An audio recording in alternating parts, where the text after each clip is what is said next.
Your website now becomes like a multi sort of channel like endpoint, and it's a place that becomes holy grail of how you represent yourself on the web. What is Webflow now? Linda Tong, the CEO of Webflow. That people should know. We are an agentic web marketing platform, which is so different from a website builder. You know, a lot of people think you can come and build a website with Webflow, but if you think about it, just the capability to create something, a website, an app, whatever, that's maybe 1% of the lifetime of that experience. Humans are going to shift more into these senior strategists and principals, as well as managers, folks who hold the bigger picture in their heads, who coordinate and own the strategy. What has changed with websites now? What would that be? Oh my gosh. The website has actually become 10 times or a million times more important than it ever has been before, because now it's not just this one destination that you go to, but actually it becomes your source of truth as a brand. What do people need to know about the future when we think about who's actually coming to the website?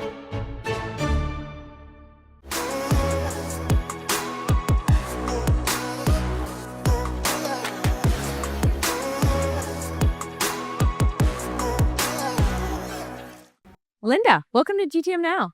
Thank you for having me. I'm so excited to be here. Absolutely. Excited to have you here. Excited to pick your brain on all things revenue system website, because it is massively changing right now. And what we're seeing is a lot of people are uncertain about what that future looks like. So curious to kind of pick your brain on that perspective. If you could summarize, what has changed with websites now, what would that be? Oh my gosh. So one, I think now is the most exciting time in history when you think about the future of the web. So being scared about it, I think it's like the wrong response. I think people should be so stoked. The thing that we're seeing change and, what people are feeling is the website has actually become 10 times or a million times more important than it ever has been before, because now it's not just this one destination that you go to, but actually it becomes your source of truth as a brand. And it's a place that, yes, humans are still going to come and navigate and experience, but it's also now the place that bots and agents are coming to understand you, represent you, and then reflect you in other channels, whether it's an answer engine or through other sorts of like agentic experiences. Your website now becomes like a multi sort of channel like endpoint. And it's a place that becomes like sort of like the holy grail of how you represent yourself on the web. Yeah, definitely. Holy grail is a good word for it. And, you've talked about websites as kind of living systems that continuously optimize. What does that look like with that holy grail in mind? So I think it's finally actualizing the dream that we've always had about the web. Yeah, I mean, I've been around for quite some time. I won't age myself, but since I began my career, people talked about being able to have customized experiences, that when I go to a website, I should get an experience built for me and you should get one built for you. The thing is that never really happened because teams said, doing personalization or optimization or experimentation was just so hard. It required more resources and time, and you're building all these versions of your website and standing them up and trying to do this weird targeting. Now is finally the time that your website goes from being the static experience to dynamic, because suddenly in the age of AI, the idea of creating variants of your site on the fly is possible. Having the experience showcased to different audience based on who they are. Is it human? Is it an agent? Is it someone who's been here before? Is it like, what do I know about the person coming to the site and how do I cater that experience to them? Like that is entirely possible now. And so I think this big shift is it's a shift from static to dynamic experiences. And as a result of that, continuous optimization or continuous iteration of your site becomes totally possible. And I think you've absolutely nailed it, that this is something people want. Like we've wanted this for so long. And so it's a very exciting time that we can actually be here. Totally. And now Webflow, in March of 2026, you actually acquired Vidoso. Yep. And Vidoso is a company that generates brand-aligned visual assets at scale using AI agents. You've also integrated Claude MCP for Agentic development. You partnered with Cursor. So all these things combined kind of point towards you're building for a future where humans and agents are actually coexisting from an accessing website standpoint. Absolutely. What do people need to know about the future when we think about who's actually coming to the website? The future is really important in that, one, you have this dual audience, humans and agents, but also it's how you actually operate and run is fundamentally different. And the reason why, our MCP server exists is because before, if you were building a website, someone would come in and design it by hand and iterate that website or even code it. Now with an MCP server, you can actually vibe it, right? You can actually talk to it with natural language and build your website. And so we're creating new creation points with new different sort of experiences based on how you want to build.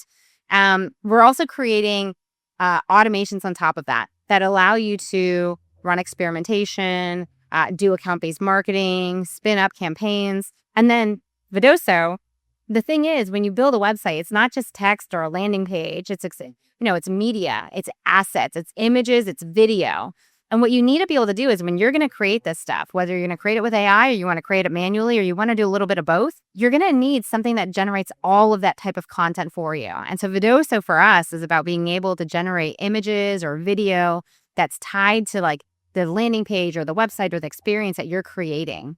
And so for people who are thinking about it, it's how do you create infinite experiences dynamically with AI to serve a myriad of customers who are coming, not just human and agent, but even within human and agents, like from different locales, from different industries, people who you've seen before, you haven't seen before, agents that are just trying to understand you versus agents that are trying to action on you. It's the purposes and the reasons why different audience members are interacting with your site is fundamentally changed. Mm-hmm. And I like the terminology use you had, you vibe it. Yeah. I think that's very catchy. There's something shorthand about that, vibe it. Very catchy. Okay, so when people are thinking about actually building the website experience with that in mind, are there any kind of tactical nuggets that you've seen with your purview across so many different websites that people should have in mind when they're building it? I mean, the thing that we don't talk about enough is with AI, everyone's like, oh, I can go faster. Yeah. Right? I can 10x my engineer. I can 10x my designer. The thing is, yes, you can execute faster. But the thing that makes us really unique as a species is that humans are innately creative. We have judgment, we have taste. And like, that's the thing that if you're going to build a website, I don't care whether you want to build with AI or you want to build yourself, but like, it's so important to think about what you uniquely want to create and what do you want to make special about it? And why should this even exist? Like, why should a website exist on the internet? Like, why are you putting another set of, markdown into posted on something to show people? Like, what are you trying to accomplish? I think that's the most important key, because now that the cost of creation of anything, a website, an app, whatever, has more or less commoditized down to zero, the purpose of what you're creating and how you want to delight your audience and be innovative and unique, that is like where all the value is. I mean, that's fantastic advice too for anyone thinking about how do you build leverage in your career at the same time, in addition to hiring too, on the flip side. For sure. Yeah. It's always like, what is my moats as a human, right? Like what can I uniquely do that AI can't? 100%. I think creativity is the heart of it. We talk about moats for software companies all the time. We should be talking about moats for human species now. Totally. Creativity, judgment, taste are things that I heard you say. Yeah. Would absolutely agree with. And we talked a little bit about the acquisition of Vidoso. Webflow has been growing tremendously. And a big part of that is the shift away from the website builder. Yeah. So for anyone who may be familiar with Webflow as maybe a no-code website builder itself, like what is Webflow now that people should know? We are an agentic web marketing platform, which is so different from a website builder. A lot of people think you can come and build a website with Webflow, but if you think about it, just the capability to create something, a website, an app, whatever, that's maybe 1% of the lifetime of that experience, right? Once you've built a website and you've launched it, then comes all the work. It's things like looking at the analytics, running tests on it, iterating the content, making sure it's actually being discovered. So you're doing performance marketing around it. It's entire bodies of work. It's hundreds of people in your organization who are running and operating this website. And so what we've done over the past few years is we've expanded to ensure that everything you need to do with that website, all the analytics, the experimentation, the asset management, that can all come within our platform. But where we're taking it to the next level is it's not just the software that runs your website, it's the team. And I think the future of marketing teams are a mix of humans and agents working collaboratively to run the myriad of experiences that come through marketing. And so we're building the agentic layer. We're building an entire suite of agents who are going to partner with our marketing teams and with all of our customers' marketing teams to actually run the really complex world that is web, because now you have to be dynamic and interesting. You can't do it with just like a couple of people. You really need the swarm of agents to support you. At GTM Fund, we invest at the very early stages of a startup's journey. And one critical and surprisingly complicated decision could be naming your startup. Founders often spend weeks chasing the perfect .com domain only to overpay or settle for a name that doesn't quite click, and also potentially pivot names down the line. Before you spend a ton securing a .com domain, I recommend checking out .tech domains. .tech tells the world, your customers, your investors, anyone Googling you, that you're building in technology. It's very simple. So if you're building a tech startup, this is a great option for you. You can secure your .tech domain today from any registrar of your choice. Definitely. What does that structure look like when we talk about the swarm of agents? How can leaders think about actually structuring their teams based on that? I spent a lot of time talking to our own team about it because it's, if you think about the structure of any team, you have a mix of managers with ICs who have specialties. Yeah. And then you also have senior ICs who are your architects, your strategists, who are, your principals. I think what you'll find is humans are going to shift more into these senior strategists and principals, as well as managers, folks who hold the bigger picture in their heads, who coordinate and own the strategy.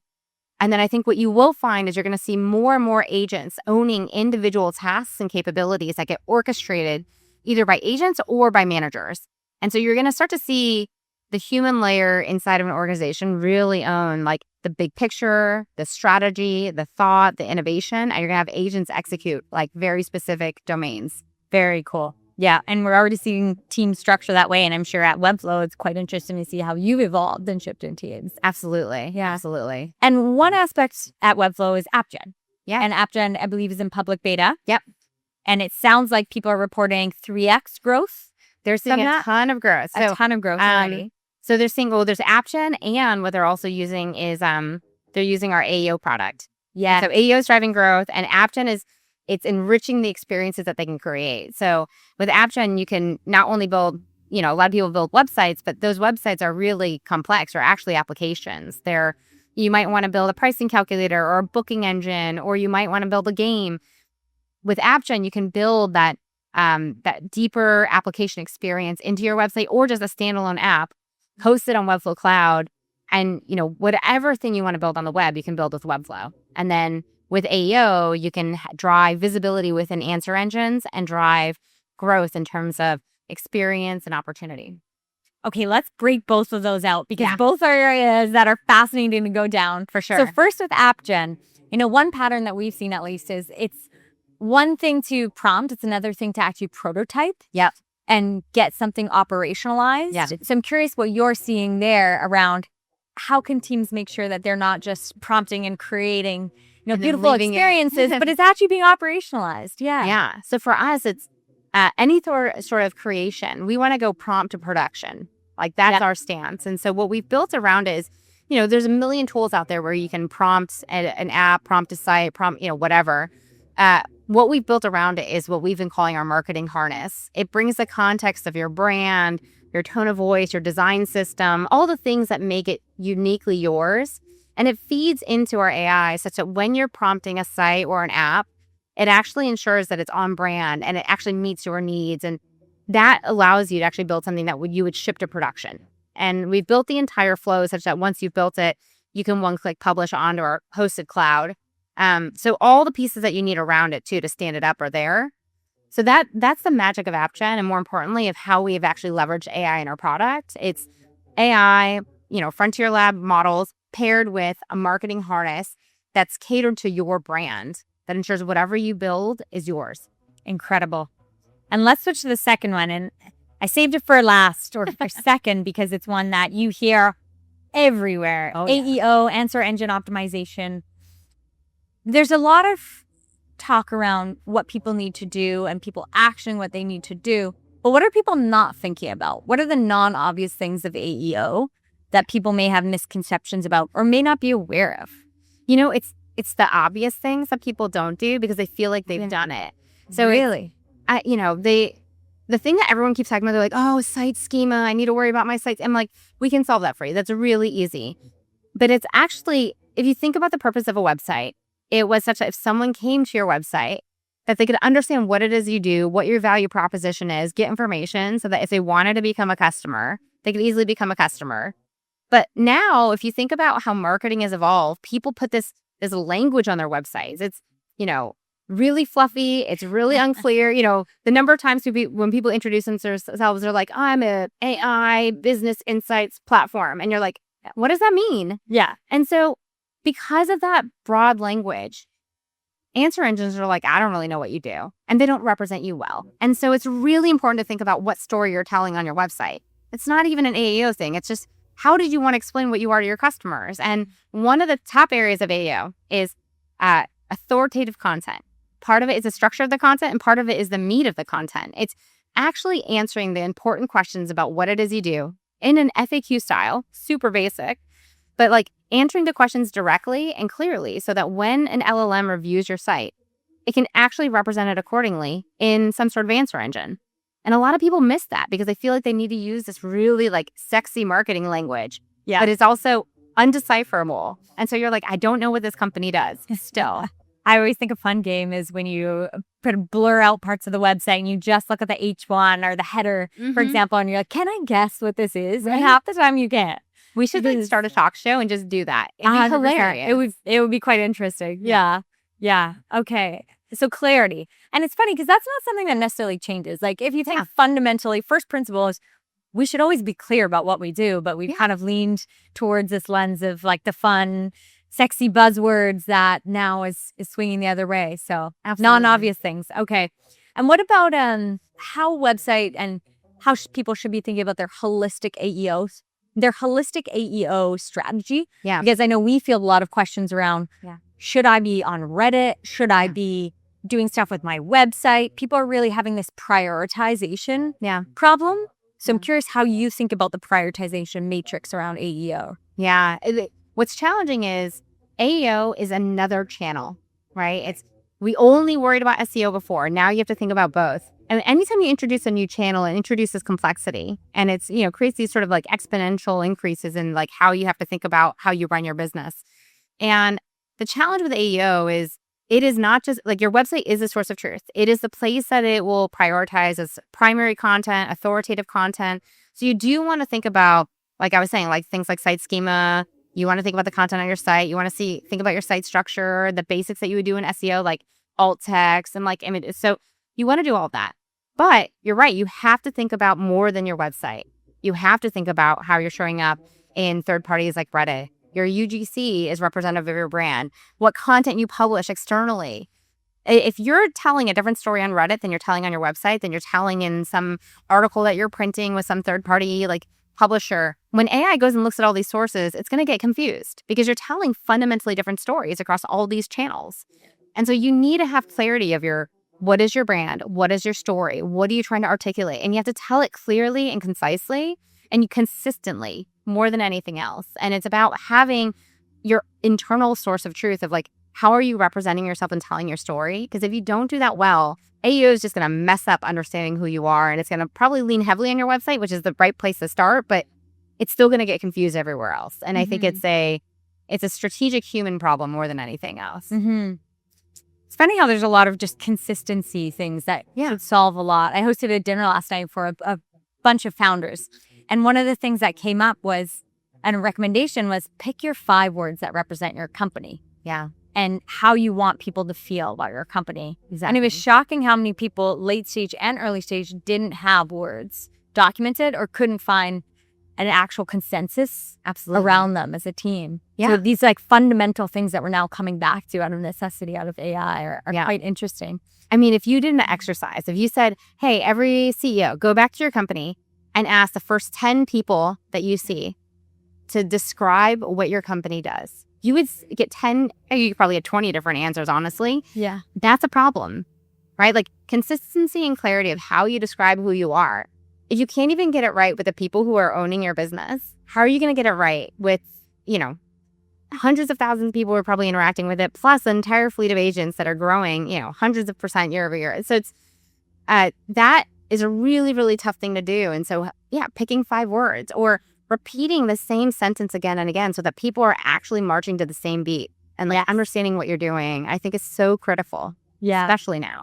Yeah, 100%. It's like the brand touch points that people need to hear the same message X amount of times before it actually internalizes. So consistency, I love it. And we're talking about AI, so I'd be remiss if I didn't ask if there's any AI workflows that have been really transformative for you that you personally use? Oh my gosh. So for me, I got so excited when I started building with Claude Code. I meet a lot of people and I am terrible with faces and names, like just terrible. It's like such a job hazard.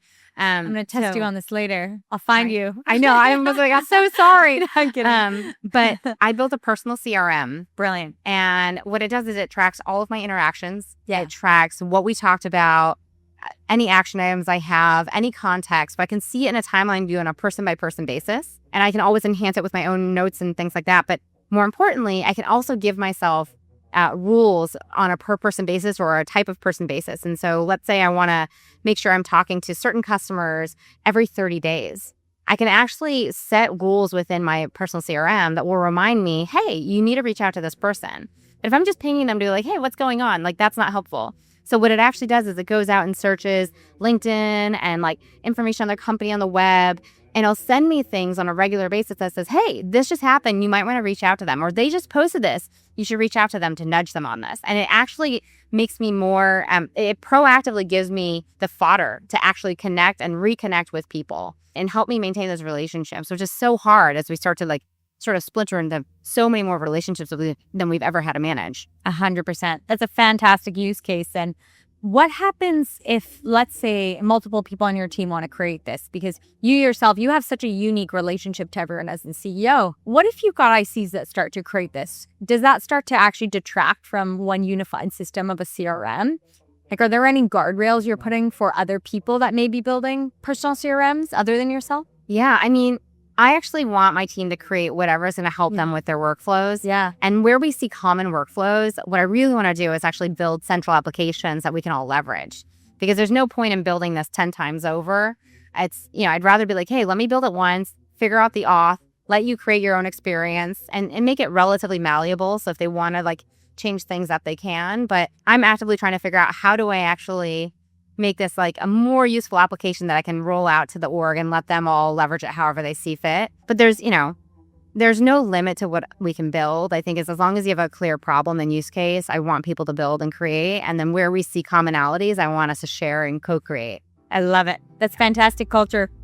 And what has been the one kind of biggest unlock for enabling that AI use case within companies or your company? One, unlimited credits. Yeah. So people can burn as many tokens as they want. I think bringing people the tools and technology they need, I think is really important. But the other part of it is, right now, everyone I talk to is like, I'm exhausted. I'm tired. I wake up and there's a million things to read about. There's a new model. There's a new innovation. And so I think it just as humans, we're exhausted by like the change that's happening.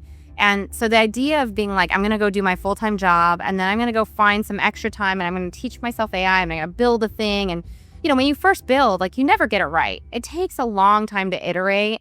And so, the difference between learning and finding that productivity unlock, you actually burn more time. And then you eventually get to that moment and nobody has that time to burn. And so what we've invested in heavily at Webflow is we've said, look, we're going to carve out time and we're going to recognize that that's going to have some business impact. But, literally next week, we have a full day builder day where we're actually telling the whole company, sit down, identify the top workflow you want to fix and spend the whole day building it. Incredible. And like work together in teams or do it individually. But, finding things like builder days or, creating innovation moments or even, we're spinning up a small internal team that's actually going to be building the central AI infrastructure for the company. So things like my personal CRM, if we wanted to build internal apps that everyone can have, they're building a library of skills. They're going to build some internal apps and workflows. We're investing in all fronts of both centralized and individualized. So you have both like hub and spoke model, but also spokes innovating in the hub. Yeah, that's fantastic. Well, really appreciate the conversation, Linda. This has been fantastic. Thank you for having me. For anyone interested in following along with Webflow, yourself, where can they find you? You can find me on LinkedIn, Twitter, I'm YALT, or webflow.com. Perfect. Thank you, Linda. Thank you so much.